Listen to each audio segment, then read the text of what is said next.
Part of this video is sponsored by CyberGhost. Forget lasagna, forget quiche. This is what you bring to your next picnic or dinner party. It's Turkish water börek or su böreki, a golden, flaky, cheesy masterpiece that's crispy on the outside, creamy on the inside, and dangerously easy to pull off. We're talking layers and layers of buttery, eggy, herby, zesty, melty filling. It is not complicated at all, but the payoff massive. Let me show you how to make my twist on this classic Turkish crowd pleaser. And for that, let's start working on our filling. This all begins with a good old leek. Trim off the root and any wilted leaves first, then make sure to wash it thoroughly. Leeks tend to hide a lot of dirt, but then slice it into fine rings. Leeks strike a perfect balance of oniony flavor. They're savory, but also mild and subtle, and I would even say sweet. But to give everything an herbal note, I'm also adding just a little dill and parsley. Not too much. We don't want to overpower the mix, but a touch will add freshness and round out the flavor. Now for the bulk of our filling, which is feta cheese.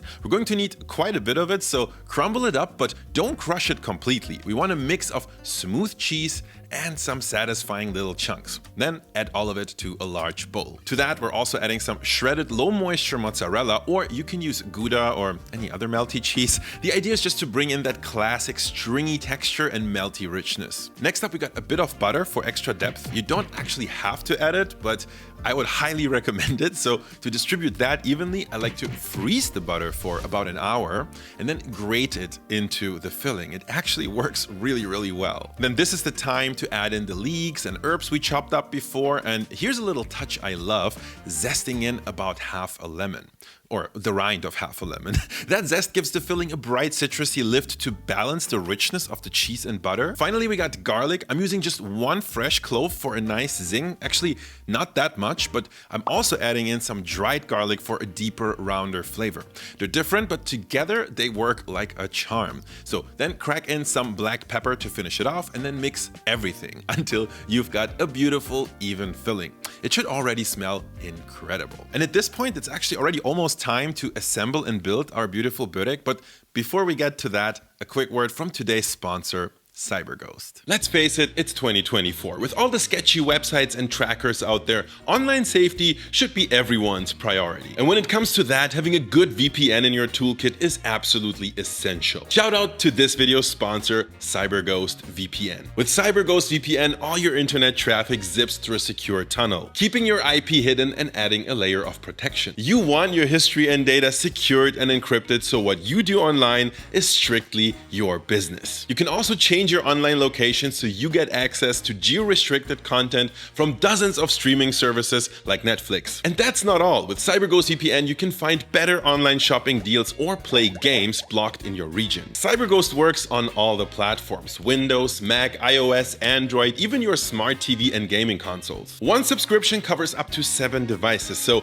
go ahead and share the love with family and friends. But it gets better. CyberGhost is hooking us up with their best deal ever. Just $2.03 a month, plus 4 months free, which is like 84% off in total. They offer a 45-day money-back guarantee, plus 24/7 customer support, making this really risk-free. Join 38 million happy users, including me, using the link in the video description below. Thank you, CyberGhost, for sponsoring this video. All right, we're back and ready to assemble our börek. So for that, you're gonna need something like a casserole dish. I like using a smaller but deeper one. I think börek tastes better when it's tall and hearty rather than spread out and flat. You want to start by lightly greasing the dish with a bit of extra butter to prevent sticking. That's really disappointing when that happens, but to really make sure nothing sticks, we're also going to use baking paper. So to help it fit better, I like to crumble it up first, then flatten it out again. It'll be much easier to nestle into the dish that way. And now we're doing something absolutely crucial for water börek. You first want to grab a big bowl, really as large as you can find at home, and you'll see why in a second. Then first, you want to crack in 2 eggs and give them a quick whisk.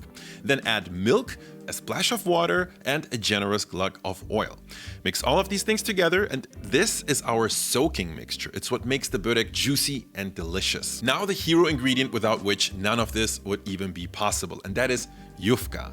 Yufka are these large, super thin sheets of baked dough, kind of like giant flatbreads. Honestly, you could make enormous burritos with these, which I want to try someday, but they're also perfect for dishes like this. So start by cutting the yufka sheets into quarters so you get large triangular pieces. Now here's the key technique. You want to briefly but completely dip each yufka piece into the egg mixture. Then scrunch it up and layer it into the dish. This creates all those lovely little crinkles and nooks that give börek its signature airy texture. But now for the base layer, I like to dip 4 quarter sheets and arrange them into about 1/4 of your dish each.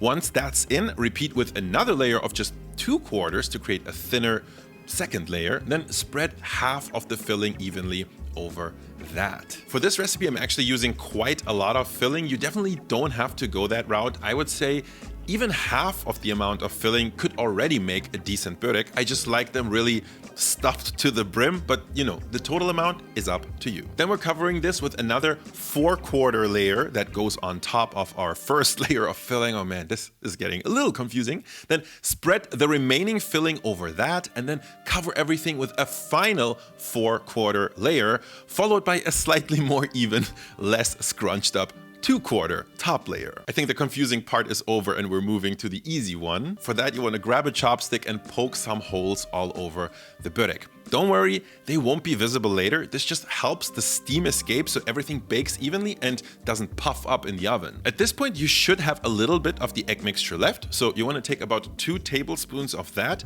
mix in 1 more egg, and then brush that over the top like an egg wash kind of. And then let it soak in for a moment, which is when I like to tidy up the edges with a dough scraper. Just, you know, kind of tuck them in. That's optional, but kind of satisfying. To finish, sprinkle over some nigella seeds, not to be confused with black sesame, by the way. They may look similar, but the flavor is completely different and very classic for Turkish pastries. But speaking of sesame, I also like to add a few toasted white sesame seeds for good measure and to round off the flavor. With that, our börek is, well, not quite ready to bake. It's ready to rest, because you want to let it sit for 30 to 60 minutes so the egg mixture has time to fully soak in. This step is really crucial for a good, juicy börek. Then after resting, place the dish in a preheated oven at a low temperature, about 150 degrees Celsius is good, and bake it on the bottom rack. This is important because the bottom tends to underbake while the top crisps up quickly. So we're baking low and slow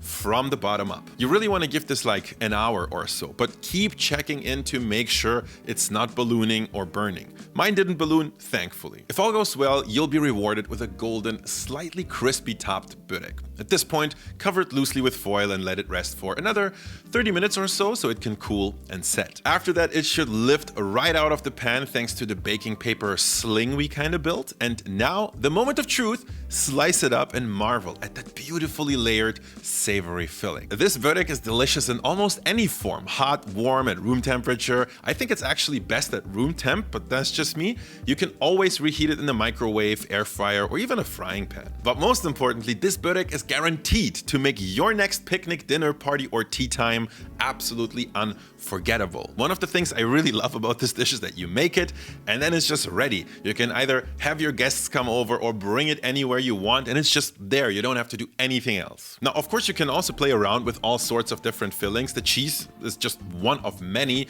There's also meaty ones. There's like one stuffed with potato, which I think is actually kind of good. Let me know in the comments what you love to stuff your böreks with. Thank you guys for watching, and I'll see you in the next one. Thanks again to CyberGhost for sponsoring this video. They protect your data while you browse and give you access to blocked online content for just over $2 a month. Click the link in the video description to find their special offer with 84% off and a 45-day money-back guarantee.